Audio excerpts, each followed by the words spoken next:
We are pleased to have one of the most reputed bureaucrats, Mr. Anil Swaroop, with us. A 1981 batch IS officer of UP Cadre, Mr. Swaroop retired from service 2 years ago as school education secretary at the center. Among many things accomplished by Mr. Swaroop in his illustrious career are formulation and implementation of Rashtriya Swasthya Bima Yojana (RSBY), a universal health insurance scheme for 30 crore people living below poverty line, and of course, a completely transparent online auction of coal mines in India. I am Raghav Goyal from Indian Masterminds, and I'm joined here today with my mentor, Mr. Sharad Gupta. Today, we shall discuss with him the importance of ethics and morality among civil servants. Welcome, Mr. Swaroop. Sir, can you please tell us about how you managed to avoid controversies during your tenure in the government? Uh, First of all, good afternoon. I can't say that my career was without any controversy. Yeah. There were indeed controversies. There are actually a part of the existence of any civil servant. So did I. I was fortunate not to get embroiled in any controversies. There were controversies, but I didn't get embroiled. By God's grace or whatever happened, it's very difficult for me to explain that. But, every civil servant goes through ups and downs in his career. There are problems in his career. It is not a smooth ride. When I talk to civil service aspirants, I tell them, don't anticipate that it's going to be a very smooth ride. But that's the beauty of life. I mean, as somebody rightly put it, when it's a straight line on the measurement scale of a heartbeat, then a person is dead. It is only when it keeps going up and down that the heart is beating, meaning thereby that life exists so long as there are ups and downs. If you become absolutely serene and nothing is happening around you, then I don't think life exists. The whole excitement of his life is the problems that you face. And that, to my mind, is very important to appreciate. If you appreciate the fact of existence of difficulties as natural, and then you build your own response systems to that as a challenge, you start enjoying those difficulties, you start enjoying those challenges. So then challenges don't deter you from doing what you're doing. It actually energizes you further to innovate and find solutions to the newer problems that you face. So, do you have a count of number of transfers you had to undergo during your career?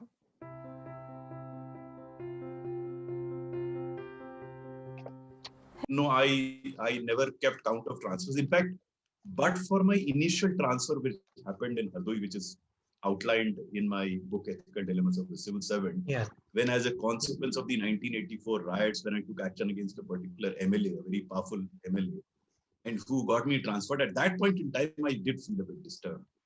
But then I gradually realized that for a civil servant, transfer is like death. It is inevitable. So something which is inevitable, why worry about it? And secondly, I'm a great believer in Hindu philosophy of rebirth. So after transfer, you get posted somewhere. So I don't think there is any problem in that. And fortunately for an Indian administrative service officer, each job is very important and critical. It's very difficult to say this is better, that is better. Everywhere you are either heading an organization or heading a department. So you are actually occupying positions which a normal man would take years to occupy, right in the early part of your career. So there is so much available to be done, whether you are in job A or B. So it doesn't really matter, you get transferred. I have narrated this in my book, again, Ethical Dilemmas, where I at one instance, when the chief secretary got very upset at my transfer, he was forced to transfer me because the chief minister transferred me. And when he was very upset, I told him precisely this: why are you worried? You're not throwing me out of the job. You keeping me in the job. You post me somewhere else, I'll do that. I mean, I have the same habit of doing the way things I want to do. I'll do it. So I stopped bothering about my transfers. And I don't know whether it's as a consequence of that. The politician is very perceptive. He thinks you're not being troubled by being transferred, so probably he'll not transfer you.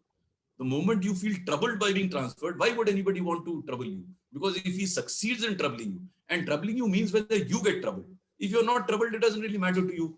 So I probably took away the joy of transferring me from the politician. So probably in the later part of my career, I didn't get transferred a lot.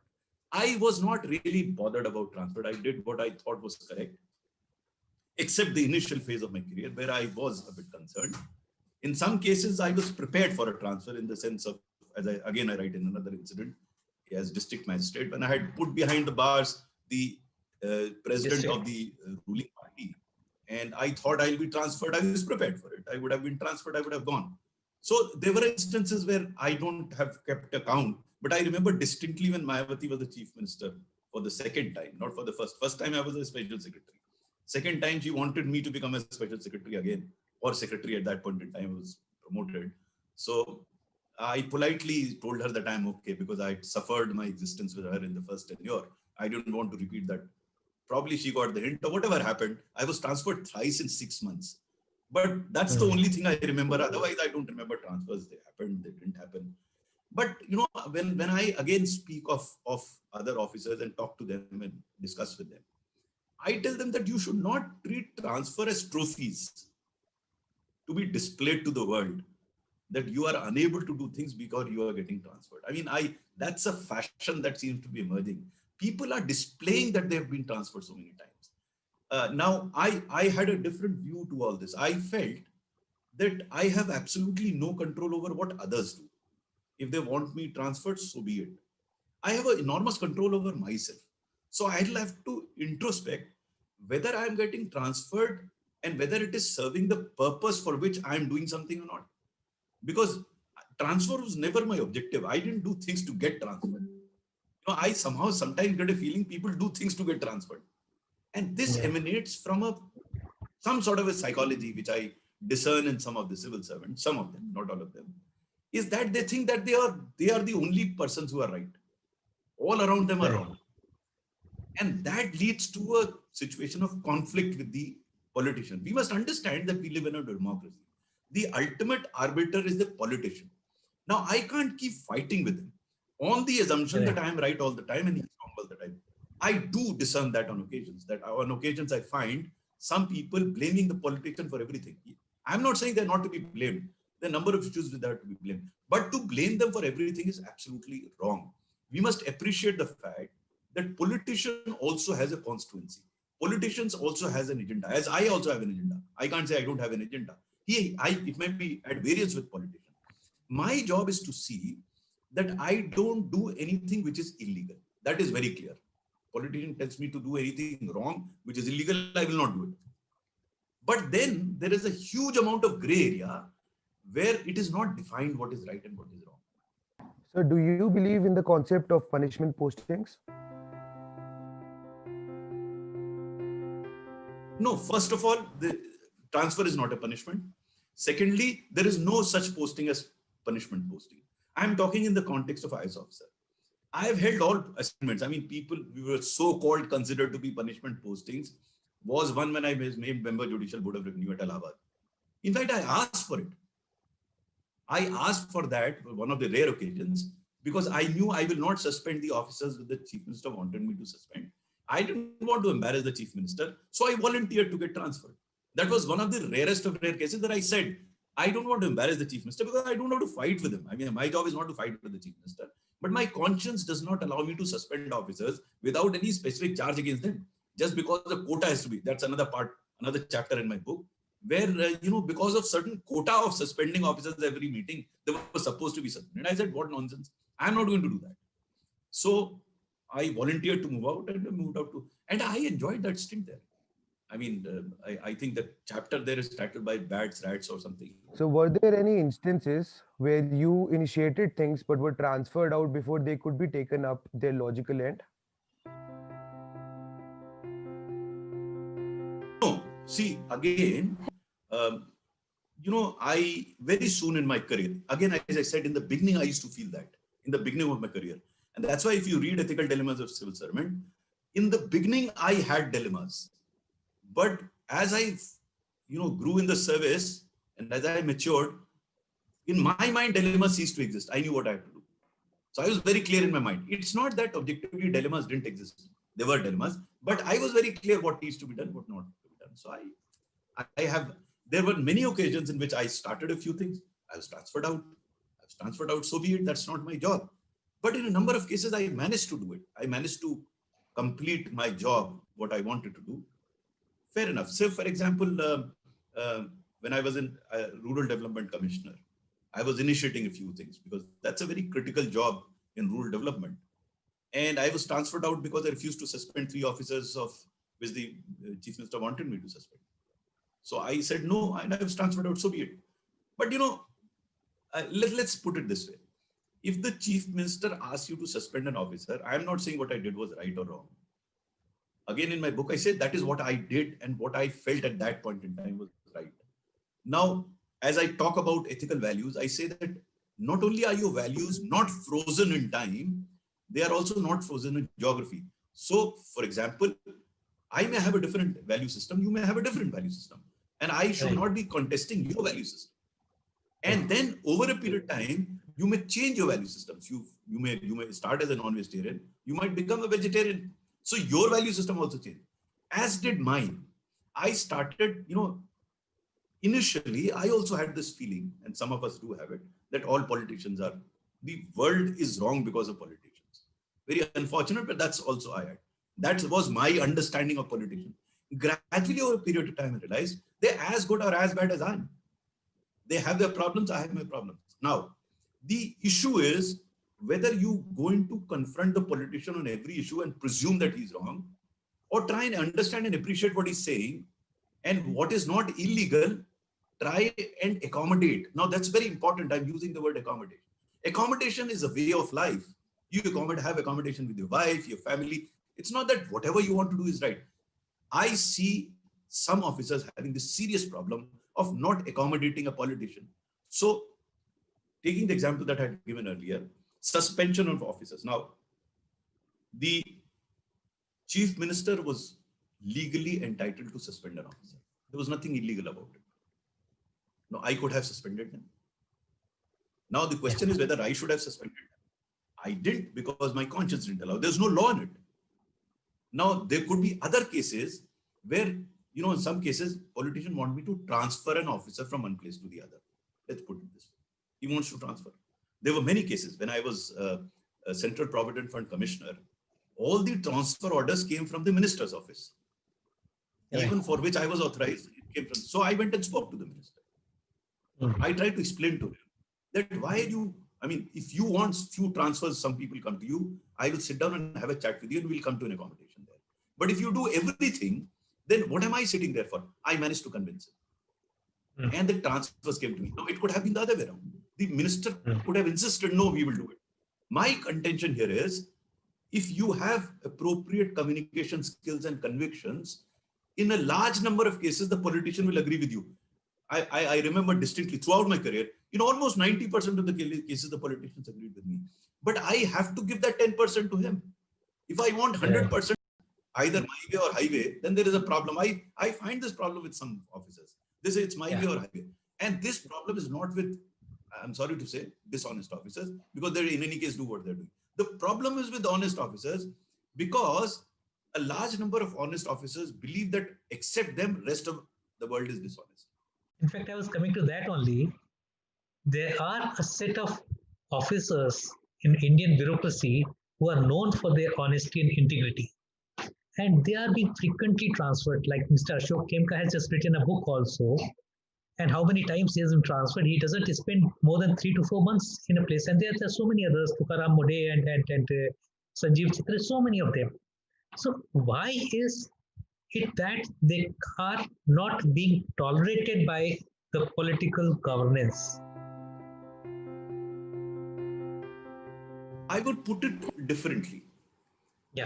Why are we blaming political governance for not tolerating them? Yeah. I would suggest to them, and I'm talking to some of them, I'm in conversation with some of them, not with Ashok Khemka, but some others, where I ask them to look inwards and see and analyze why were they transferred. Can there be a possibility of not getting transferred and delivering on a larger scale what they want to do? You have to pick up your battles and issues on which you want to fight with the politician. Now, if you pick up every issue as a battle with the politician, then obviously you'll be transferred. Number one. Number two, are there examples available within the bureaucracy where people have been honest, efficient, and not transferred? I have named almost 50 of them in my book. There are a large number of them who are honest, who are efficient. Can I learn from them? Can I understand from them? What do they do that they remain honest, they remain efficient, they deliver, and not get transferred? Now, the point with some of the officers who are getting transferred is they think that they are the only ideal person around. Rest of them don't know there is something wrong with others. That's the problem. It's see again, there is a Urdu couplet, no, खुद यही भूल करता रहा गालिब, धूल चेहरे पे थी आईना मलता रहा. No, we are finding fault all with the mirror. No, I'm not saying you will still not get transferred. You may still get transferred, but you refuse to reflect because you've gone into a shell saying that whatever happens to you is a wrong done to you. So you get into that psychological frame and you have that persecution complex in which you feel that you're being persecuted and you feel convinced about it. And then you start condemning everybody else. Why can't, such people look at officers like Mr. Yogendra Narayan? I mean, I'm taking, Mr. Yogendra Narayan. Yeah, of course. I mean, can anyone point a finger against his integrity? Absolutely above board. Yeah. And look at how he delivered, how much he delivered. I can give you examples after examples. As I said, there some of them are mentioned in my book. People who have delivered, I shouldn't be using this phrase, but despite being honest. Now, why can't I look at them? I don't want to look at them because I would, even if I don't know Mr. Yogendra, I'll say there must have been something wrong with him because I think I'm only the right person. Rest of the world is wrong. That is the problem. I refuse to listen. I refuse to believe that honest and efficient existence can happen in bureaucracy. I, in conversation with one of the officers, he challenged me to name a few officers who are honest and efficient. Under his belief, and the guy who gets transferred very often, he believes that an honest officer will always be transferred. Now, what do you do to them? They're hard-boiled eggs. They've decided that their honesty, their transfers are a reflection of their honesty. How can you do that? The honesty becomes an end in itself. As I have written in my book, honesty is a necessary condition for a civil servant. There is no doubt about it, but certainly not a sufficient condition for a civil servant. He has to perform. He's paid to perform. If you are honest, you're not doing any favor to anybody. You have to be honest, period. That's it. Now, if you are getting transferred as a consequence of honesty, then you should reflect on why is it happening. At least reflect.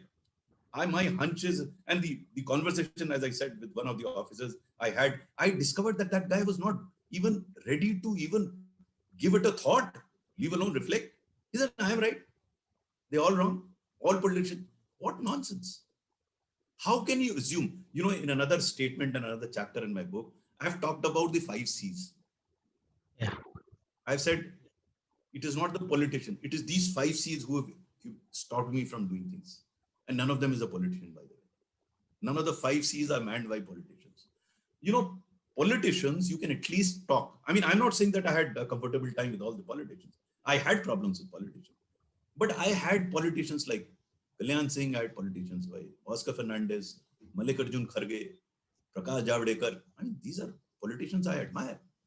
We must also appreciate that guy has to contest an election. We stopped admiring him. We stop appreciating his existence. I am looking at a politician from my own spectacles and say, he should do this. No, put yourself in his shoes and see what he has to do. And then try and appreciate his limitations. So if a politician tells me that Anilji has to be transferred, so I try and convince him that it's not right and wrong. But ultimately, I'll do what he tells him. It's my convincing capabilities, my communication skills that I should be able to convince him.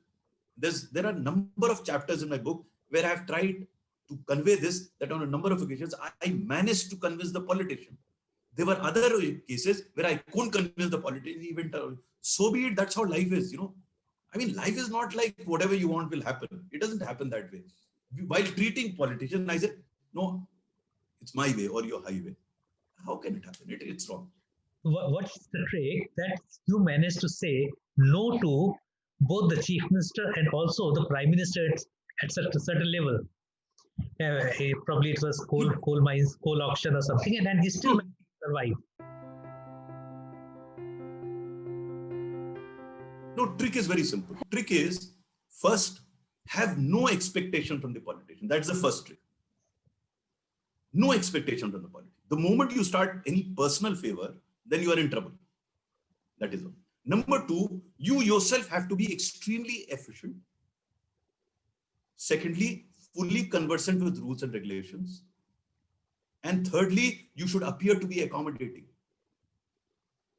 You should not say that this is it. No, there are no it's in it. No, there is no finality in a discussion.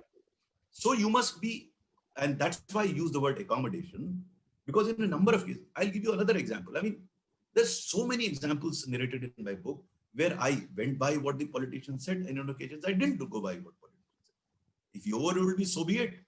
So, for example, when in the last few chapters of my book, I talk about the one of the biggest mafias of school education, the B.Ed and D.Ed colleges. Yeah. No? So we took them on.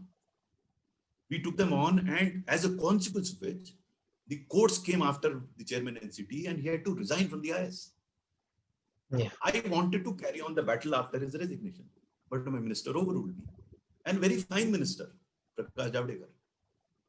And the mafia continues. Now, what do? I should fight with him and get a transfer. Now, there must be some reason why I tried to argue with him. He didn't finally agree with me. Fair enough.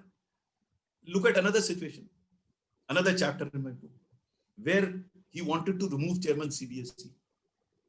On that occasion, I managed to convince him not to remove her. And today she is secretary of school education. Yeah. So you win some, you lose some. I can't make it a prestige issue that the chairman NCT had to resign and this guy is not listening to me. I mean, I tried my best. You know, another month, which I would say is borne out by an American monk who says, Lord, grant me the serenity to accept things I cannot change, courage to change things that I can, and the wisdom to understand the difference between the two. This is critical. You know, sometimes we want to change the world. I see some very young officers trying to change the world. I keep telling them, yeah, you pick up a jhadu and join a political party. As a civil servant, you are not a revolutionary. You have to work within the limitations. You must understand the contours within which you are working. If you establish yourself in those contours, you will be invited to become a coal secretary to solve the coal problem. Right. But you must establish your credentials as a doer, as a performer. Then you will be invited. You don't want to do anything, but you have certain principles in your mind and you're sticking to the principles. How can you do that? You keep using the word not compromise, but accommodation. There's a difference between them. Yeah. In any human being's life, leave alone civil servants, you have to accommodate. You can't live a life of your own. Just because you got into the IS, you can't say that that's it. That is the only way that the life can be led. No, there are other ways of looking at life. So is administration. And ultimate responsibility of running administration is that of a politician, not yours. You are an instrument. Try your best, do your best, try and convince it, get overruled, do it. Or if that be the case, then you seek a transfer. But if that is the approach, accommodation, you won't get transferred so often. I tell you how I changed over a period of time. As I said in the beginning, I thought politicians were all wrong. And I treated them in a particular manner, probably with a bit of disdain. But is it appropriate? I reflected on it and I decided respect has to be given to a politician. Don't allow him to misbehave with you. But that doesn't give you the right to misbehave with him. So we wear our honesty on our sleeves and we show it to the world. And now the added tamga is number of transfers. I know of officers who say, I have been transferred so many times. I said, who are you trying to fool? Your job, your ultimate objective was the number of transfers that you had or what you delivered on the ground. Don't blame the world for your own wrongs. What did you do? Did you try to do things? Now, when there is an accommodation to be made, what happens is for a different or a larger issue, you are accommodating a person. It happens. It is not a unified organic whole where a single point of accommodation would mean that your whole life will collapse. It doesn't work. Don't you do it in your personal life with your own son? You accommodate. With your wife, you accommodate. So what was the incentive which kept you going? Now that's a very interesting question. Actually, I use the word kick in my book. Yeah. Ethical dilemma. And what is that kick? Let me explain this to you. It will take me a bit of time, but let me explain to you. I picked up this kick from an officer. When I was posted as managing director, Pickup, and Pickup was supposed to be wound up. It was making losses for 7 years. And I was also, when I looked at the financial statements, I said, 7 years of losses, there's no point in continuing with it. But in one of these sleepless nights, I got an idea on how this organization could be revived. So as I normally do, I discussed with the senior officers of the organization. And then I spoke to 300 officers at the headquarters, shared my thought with them. I always believed in sharing my thought before implementing it. And there was unanimous acceptance of my thought. They all agreed. Now, the point is, it's easy to come up with an idea. To do it, it's difficult. Now, there were two things that needed to be done. This organization was borrowing money from SIDBI and lending it. And as a consequence of the bad times that it had gone into, they started entering into one-time settlement with their debtors. And they were paying interest to the creditors, consequent to which the balance sheet was getting screwed. So I decided, how about reversing it? How about taking some interest from our debtors and asking the creditor to write off the interest? So I did some research and spoke to MD SIDBI, and we owed them 250 crores, of which only 80 crores was principal and 170 crores was interest. So I gave him a very ridiculous proposition. I told him, why don't you write off 170 crores? I'll give you 80 crores. Mind you, at that point in time, I didn't have 80 crores with me, but I asked him this.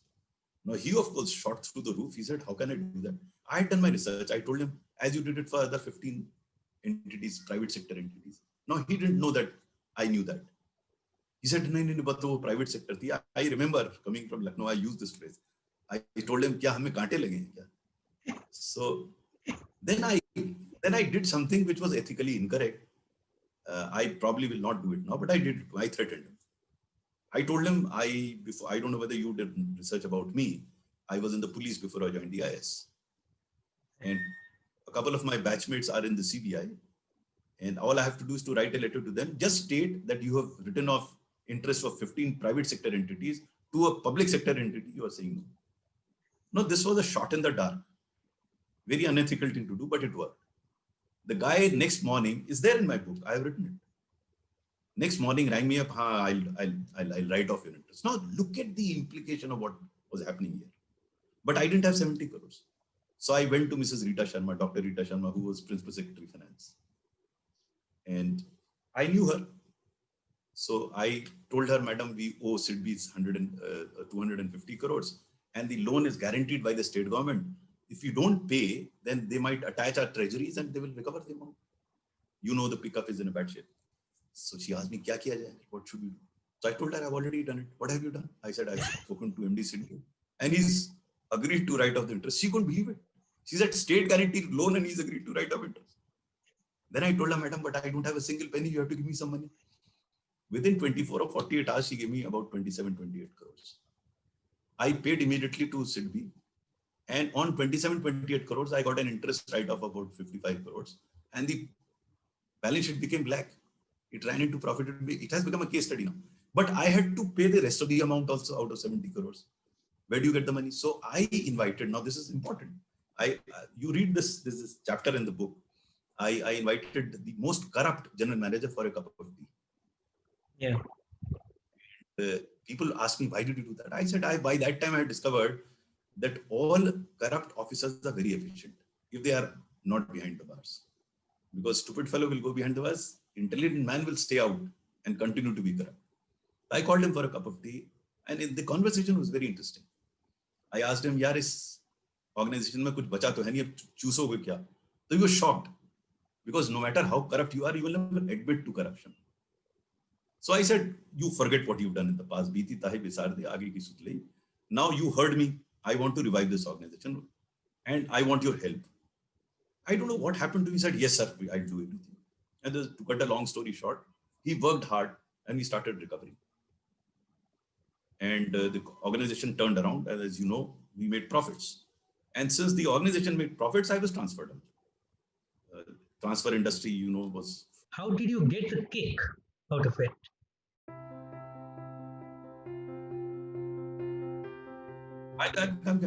I'm explaining the kick to you. I'm explaining the kick to you. I'm coming to that because this is a very important story. So after I was transferred out, I kept track of this officer. And people used to tell me, sir, वो तो बिल्कुल एक पैसा लेता है ना देता है, but and वो लगा हुआ है काम करता रहता. I called him for a cup of tea at home, and I asked him, यार तुम्हारी लोग बड़ी तारीफ करते हैं, तुम्हारे हृदय परिवर्तन कैसे हो? Then he made a very interesting statement. He said, "Sir, जब आप 300 लोगों के सामने मेरी तारीफ करते थे और मेरी पीठ दबा के मुझसे कहते थे कि ये जो जितना अच्छा हो रहा है इसकी वजह से हो रहा है, तो सर मेरी छाती चौड़ी हो जाती थी. And the kick that I used to get by that patting on the back, I never got it before. This is the kick I'm talking. This is very internal and personal to every individual. Right. What makes you do what you do is the enormous sense of satisfaction that you get irrespective of its impact on the others. The biggest reward, and I call that Bharat Ratna in my book. On a number of occasions, I've got a number of Bharat Ratna. In fact, I've used this word kick later on while interacting with a gentleman from Bill Gates Foundation in Washington, where when Obama took over as the president and I was doing this RSPY, I know. They were very fascinated. So they called me to explain to them what they're doing. So I went to Brookings Institute. And to the Obama team, I was making this presentation when this representative from Gates, Rockefeller Foundations were also there. So after the presentation, I came out. And this guy asked me the question that you asked me, Gates Foundation. He asked me, Mr. Swarup, you seem to be very passionate about your scheme. What does the government give you beyond your salary to be so passionate about it? That's the question you are asking. Yeah. Why do you do what you do? Then I told him, I asked him a question. Why does Gates Foundation give millions of dollars to the poor people? He said, that's our job, but it gives us a lot of satisfaction. I said, you answered your question. The scheme RSBY is meant for the poorest of poor, many of whom would have been dead but for this scheme. So the good wishes of those that survived and the families come back to me somehow, anyhow. That's good enough a kick for me to do what I'm doing. I use the word kick there. I've narrated that. Of course, there's another incident to it. So the point that I'm trying to make here is the kick that you get or the sense of satisfaction that you get is very personal. You can't explain it. It's not monetary, but that keeps you going. That keeps you excited. So whenever I talk to young officers or now aspirants and I talk to them, you have to get that sense of happiness or sense of satisfaction from within. Your satisfaction does not come from an external stimulus. It comes from an internal stimulus. And as I keep using this word Bharat Ratna, there have been many Bharat Ratna moments in my career. And I have narrated quite a few of those Bharat Ratna moments. And when I recall them, I get goosebumps. What could be better than that? That's how you do what you do. Do you feel that there is a time when civil servants should have performance-based incentives or their promotions should be linked to their performance?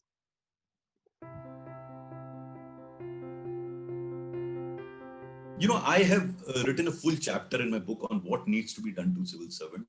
Yeah. Because to my understanding, it is not merely performance-based thing. The whole process needs to be looked at. UPSC is probably the finest institution in the country, absolutely above board. Its examination you can't influence.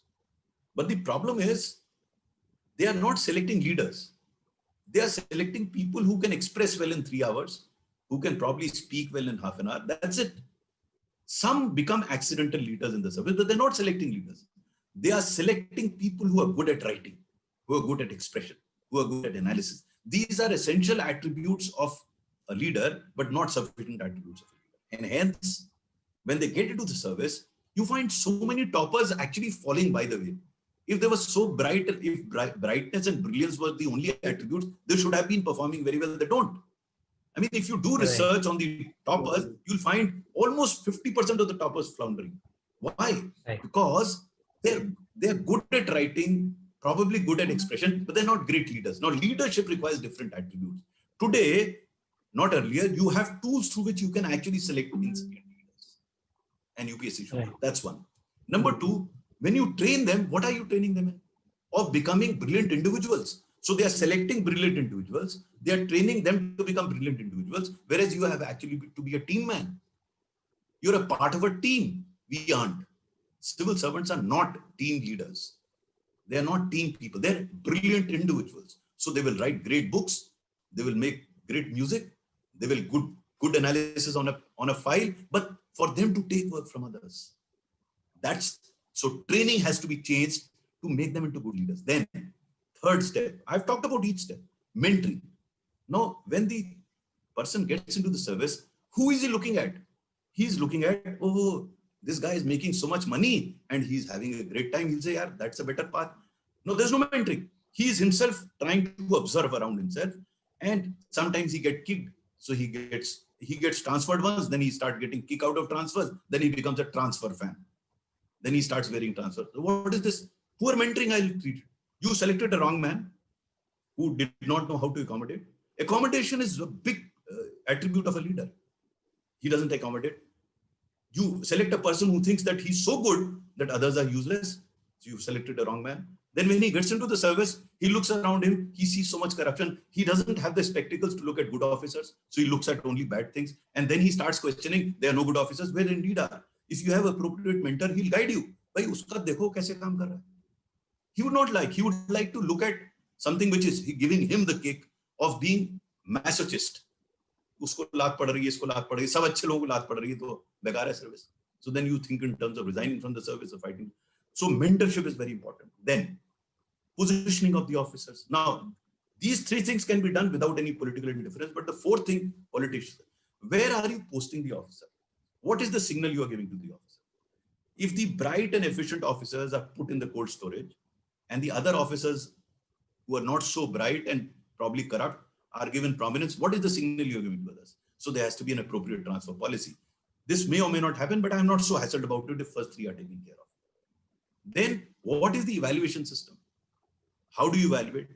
Right now, the 360-degree evaluation is so opaque.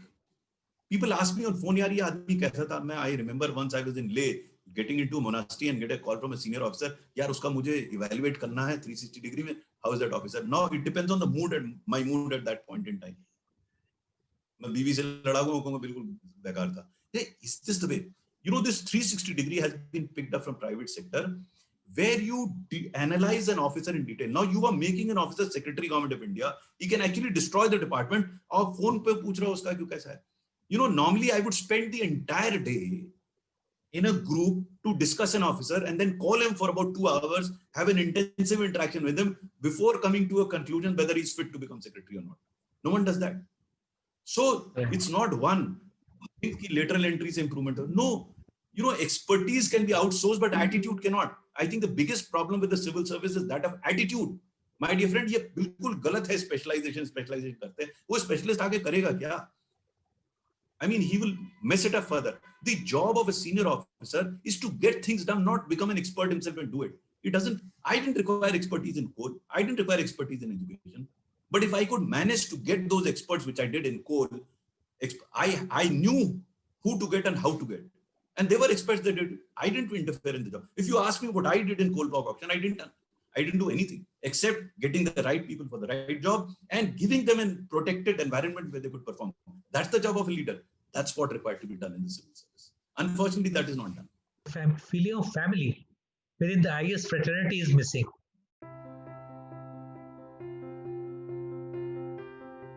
No, it's not IAS. It's in any organization. When you look at people who spent their lifetime in an organization, and if you want to dump him, you just can't throw him just like that. You have to have a word with him. You have to have an interaction with him. So it's not IAS.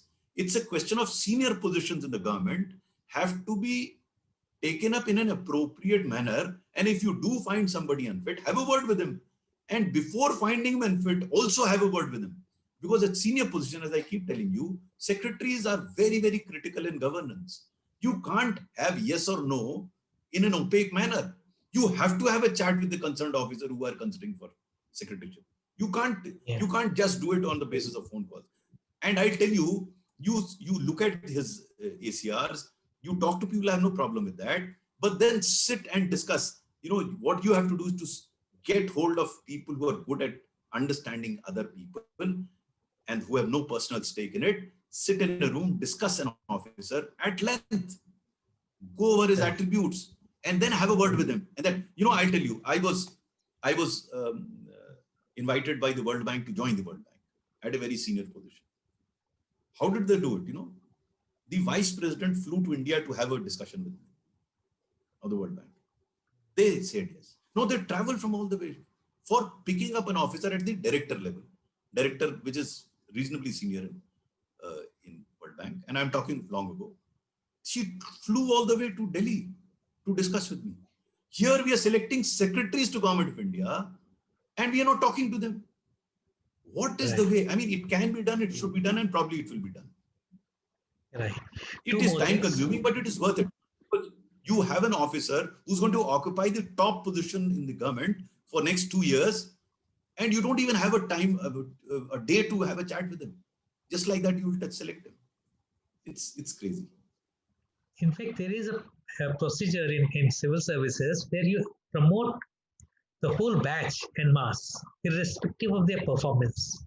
Somebody is a laggard, somebody is a leader, and still everybody is getting promoted at the same time. I have no problem with promoting them at the same time, but I am not in favor of promoting everybody. You must have a system of selecting who should be promoted. But the sanctity of the batch has to be maintained because there is a hierarchy in the service.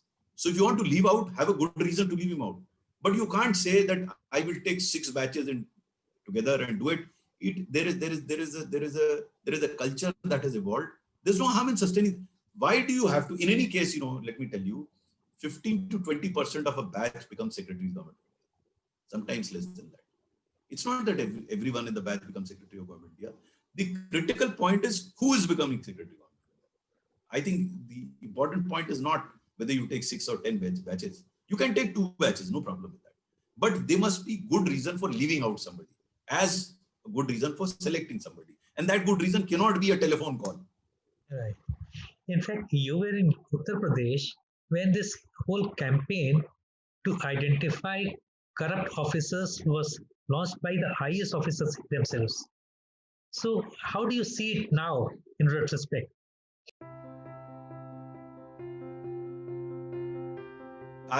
As I said, I don't think it was the right move of identification because it doesn't help anybody. What had happened was, to begin with, the idea was good to identify and have a word with him, but it became a publicity stunt. Right. So people started making their own name, blaming somebody else. I mean, what purpose did it serve? It didn't serve any purpose whatsoever. In fact, it demoralized everyone. Every outsider started thinking that most of the IAS officers are corrupt and these are the most corrupt. And those who had been named went on to become the chief secretary.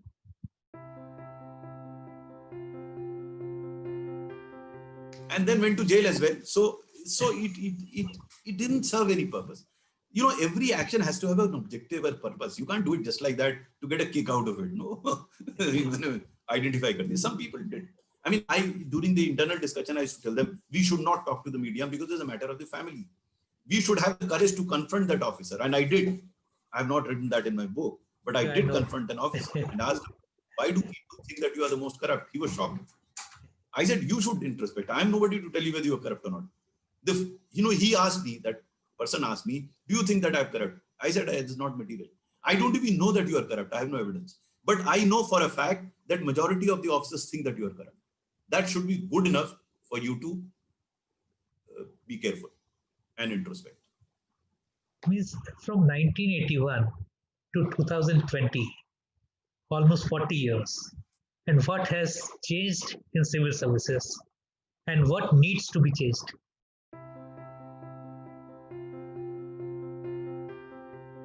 I would believe that civil service has evolved. When I joined the service, there was a lot of authority, so to say, external physical authority with the civil servants. I don't think they have as much authority, which is good. The whole objective of administration has also undergone a change. More focus on development, economic development, rural development, social development. All that has happened. It is not merely regulatory functions that at my point in time used to happen. So that has changed. I find much brighter, much better informed, much more enthusiastic officers joining service now. I see that happening because I go to the academy and interact with them. They have enormous potential, but the problem is, I don't think there is sufficient mentorship of those people. And my hunch is that quite a few of them will fall by the way if they're not mentored appropriately. Because what gets to be seen is the corrupt winning, which is not true, but that is how it gets reflected. And it induces others to follow such a path, which is very unfortunate. Because if you have right mentorship, if you have the right training, then I think you can keep not many on the better side of governance. Before concluding, I'll ask one last thing. When is your third book coming?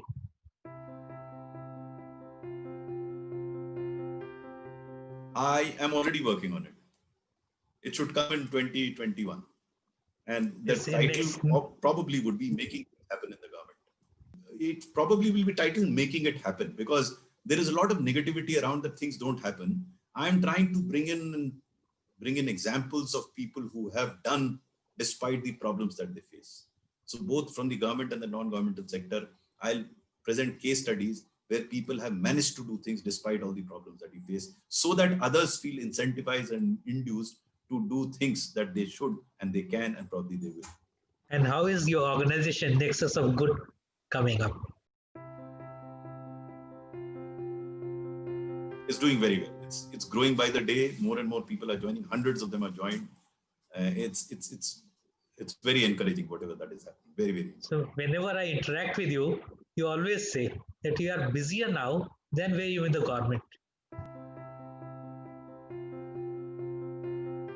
The reason is that I've got occupied with a number of activities. Nexus of It keeps me busy. I write 3 articles every week for some publication. Then I have almost 1 to 2 webinars every day, which keep me busy. Then I'm advising a few people informally. So a lot of work to do. And I read a lot. I watch the television. Now more so, not news. I watch Netflix. I don't watch news. I don't read newspapers. Thank you, Mr. Swaroop. It was a very enlightening session for us. We hope a whole lot of young officers would find answers to several of their queries and dilemmas in this interview. You indeed are a guiding light to several young generations of bureaucrats. Thank you once again, Mr. Swaroop.